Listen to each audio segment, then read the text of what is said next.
Hello guys, welcome back to our channel. ఈరోజు మన ఛానల్లో చికెన్ కర్రీని ఎలా ప్రిపేర్ చేసుకోవాలో చూసుకుందాం. స్టవ్ వెలిగించి కర్రీ ప్యాన్ పెట్టి ఆయిల్ని అయితే వేసుకోవాలి. చిన్నగా తరిగిన ఉల్లిపాయ ముక్కలు, చీల్చిన పచ్చిమిరపకాయ ముక్కలను కూడా వేసి పచ్చివాసన పోయే వరకు చూపిస్తున్న విధంగా ఫ్రై చేసుకోవాలి. రుచికి సరిపడినంత ఉప్పును వేయాలి.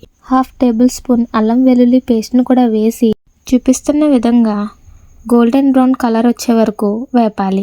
శుభ్రపరిచిన చికెన్ అయితే యాడ్ చేసుకోవాలి.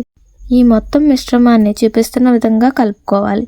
కలుపుకుని మూత పెట్టి ఒక 5 నిమిషాలు ఉడికించుకోవాలి. కారాన్ని అయితే యాడ్ చేసుకోవాలి. యాడ్ చేసుకుని చూపిస్తున్న విధంగా చక్కగా కలపాలి. ఇప్పుడు కొంచెం వాటర్ని అయితే యాడ్ చేసుకోవాలి. ఎక్కువ వద్దండి, చాలా తక్కువ వాటర్ని అయితే యాడ్ చేసుకుని మూత పెట్టి ఉడికించుకోవడమే.